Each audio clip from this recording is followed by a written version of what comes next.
Hello and welcome to this week's episode of Coast News. And as always, we've got some amazing news from different theme parks, rides, attractions and events all over the world. So let's get straight into the news today. Our top story for tonight, Paultons Park have revealed a brand new family log flume called Splash Lagoon, which is opening in May 2024. And obviously, it's another new great addition for Paultons Park, so it's a very family-friendly theme park. If you know what I'm talking about, basically Paultons Park is a theme park located in Southampton, England, so like the very south end of this country. It is obviously home to many different family attractions. One thing it's mainly known for is being home to the Peppa Pig World themed land, but it's also got other different themed attractions as well, such as Storm Chaser, which opens back in 2021 and became one of the most popular rides in the park, as well as other attractions such as Flight of the Pterosaur, Velociraptor, Cobra, Magma, and all loads of different really heavily. They've also focused a lot more on theming as well over the past few years, theming their rides to be really immersive. Like when they opened their, I believe it's Route 86 themed lands, which had Storm Chaser, Cyclonator, and other attractions there in there as well. That was really heavily themed. And then when they opened the Lost Kingdom area of the park, which was obviously themed to dinosaurs. So obviously they're focusing on immersive experiences as well. Plus the park is also just what has a really good reputation for being generally well maintained, and really well looked after. So obviously it would make sense that they got a lot of guests coming in and leaving a lot of positive feedback. And recently, they announced they're opening yet another brand new family attraction. This one's called Splash Lagoon. It's going to be an expansion to the Lost Kingdom areas. It's going to be themed around dinosaurs. It is a family log flume, so it's a smaller scale log flume. It's a bit like the one that opened at Drayton Manor last year. So it's going to be a very small attraction, but it's going to be good for little children. It's going to be good for families. And obviously, it's going to be a really nice addition to the park. There seems to be quite a few more of these smaller, like really small scale log flumes popping up around the country. First the one at Drayton Manor that opened last year, now this one. But obviously it's really good, like starter water attraction for small children, so they can like work their way up to becoming braver to brave the bigger sort of attractions. Obviously after they've done this, they can go on tidal wave at Thorpe Park. But either way, it's a good thing that obviously Paultons Park are investing more into their theme park. And they said they're going to open in May 2024, and I can't wait to see what this looks like when it opens. In other news today, and also some very different news, something different that we don't usually talk about on Coast News, is also quite unfortunate. The Alton Towers Spa has permanently closed after 20 years. And this came as actually quite a shock when it was first revealed that the Alton Towers Spa was closing. But if you don't know what I'm talking about, basically, Alton Towers Spa is obviously the on-site spa that was located next to the Alton Towers Resort Hotel. It first opened in 2003, and what was on that site before, basically, on that site where the spa is now, was a swimming pool that opened in 1996 as part of the Alton Towers Hotel, known as the Pirates Lagoon. But in 2003, the Alton Towers Splash Landings Hotel opened, which introduced the water park to not only a second hotel but also a water park as part of the hotel. So they closed the swimming pool and changed it into a different kind of attraction. Obviously, you have to pay a separate ticket for, called the Alton Towers Spa. And obviously, it was a very different new type of experience that Alton Towers offered. I don't think has really been done anywhere else in the UK. I'm not sure about the rest of Europe, but I don't think any other theme park in the UK with on-site accommodation or anything like that has ever done like a spa experience. So it was very different. It operated for 20 years, and literally just out of nowhere, towards the very tail end of last year, like literally a few weeks ago, there was rumours starting to spread around that on the 31st of December, the Alton Towers Spa was permanently closing, and then literally like a day later, a spokesperson from Alton Towers came out and says it's closing forever. We've had to adjust reservations, so it's permanently closed now. Don't know why it's closing or what's going to replace it, but we'll have to wait and see what happens to that site. Also in the news today, and yet again more sad news, basically on Carnival at Thorpe Park has potentially been cancelled for 2024. And this is just sad and completely unnecessary. Like, why?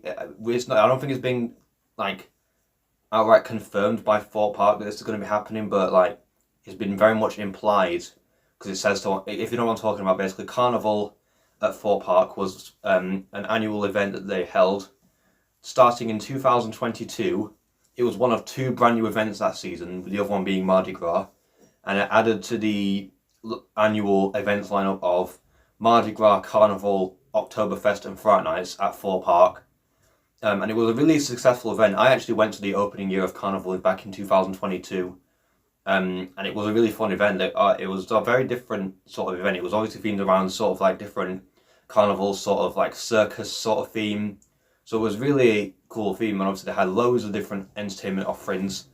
They had live performances up on the stage, which was just outside of Colossus. They had the actual event itself was split into two areas originally. It was split into the Carnival area, which was like a central sort of like plaza area next to Colossus, which had the stage, fortune tellers, and obviously the all kinds of different entertainment options. And it also had the junkyard area, which was just located outside what was then known as Darren Brown's Ghost Train, which obviously just known as the Ghost Train now. Which obviously which was a slightly different theme. It was a slightly not darker theme, but just a bit more like what's the word for it? Rustic theme. But obviously that had similar offerings. But another thing that separated the junkyard area from the main carnival area was the fact that it took the trailer scare maze from Fright Nights the previous year and repurposed it for Carnival to make it known as Trailers Breakout Bozos. So obviously that was an upcharge attraction, but it was a really unique thing that was only ever either offered at Fright Nights that was now introduced into this brand new Carnival event, which I obviously experienced, like I said, an open year, went in Breakout Bozos. Really fun experience. Even though it wasn't technically classed as a scare maze, it was still a lot of fun. Obviously, and I didn't go to Carnival this year. I didn't even go to Thorpe Park. Not this year, last year. But from what I heard, the event was still really good as well. Obviously, the actual Carnival Plaza area had been switched to a different location because obviously that exact location was where they were building last year's Fright Nights maze, Stitches. They'd moved it to where Crows of Morecambe Meadow would usually be located, on that pathway next to Colossus that also used to be where Soar Alive was located. And it still was a really cool event, and I'm surprised that it's probably going to be not coming back after last year, because obviously, and where it comes from, this rumour is, like I said, it's not been officially confirmed by Thorpe Park, but the rumour basically comes from, on the Thorpe Park website, they listed the 2024 events lineup, and on the website it says that it lists Mardi Gras, Oktoberfest and Fright Nights as returning this year, but Carnival is nowhere to be seen. So could Carnival be potentially cancelled this year? And if so, why? It was a really good event. Everyone who I know went to that event and loved it. Obviously I loved it, a lot of people really liked the event, so it's really strange why it's being cancelled. But like I said, it is just a rumour. Hopefully there might just be like a typo error, hopefully Carnival might return, but we don't know, we'll have to wait and see. And finally in the news today, the trains for Iron Menace have arrived at Dorney Park. And honestly, this ride is really flying up. It only went vertical like at the very sort of like last sort of month, 2 months of last year, and now it's absolutely flying up. But if you know what I'm talking about, basically Iron Menace is a brand new B&M dive coaster that's currently being built at Dorney Park in Pennsylvania, USA. Obviously it's being built by Swiss manufacturer Bolliger & Mabillard. It is their dive coaster model. If you don't know what a dive coaster is, just think Oblivion at Alton Towers. That's pretty much what a dive coaster is. A roller coaster where it starts at like the very top of the ride and then dangles over the edge of a vertical drop. The main element of a dive coaster is obviously like a vertical drop. So obviously think of Oblivion at Alton Towers. That's probably like the nearest. If you're from the UK, that's the nearest example. That's the only example in this country of a B&M dive coaster.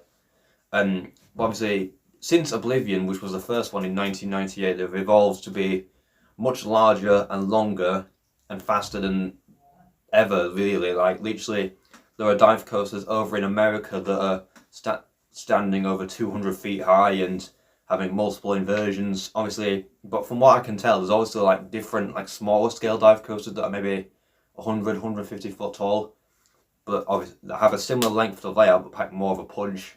Because I've heard like a lot of the larger dive coasters, yes they're big and yes they're fast and yes they're long, but they don't really have any forces or like airtime on them. Like you just don't feel any intensity because the elements are just so drawn out on the larger dive coasters. Whereas on the mini dive coasters, the elements are a lot smaller, a lot more compact, which means that you feel the forces a lot more, which makes them a more enjoyable ride experience. And currently at Dorney Park in America, they're building a miniature dive coaster, but this one is going to be the second ever B&M dive coaster to feature a beyond vertical drop, a 95-degree drop, which was obviously first introduced on Dr. Diabolical's Cliffhanger in 2022 at Six Flags Fiesta, Texas. And it's going to be the first roller coaster to open at Dorney Park since Stinger, which operated from 2012 to 2017. And recently, not only has the Immelman inversion basically been fully built on the ride, but the ride vehicles for it have also arrived. They're currently in storage on the park. It won't start testing for a while yet because they still have a long way to go with vertical construction.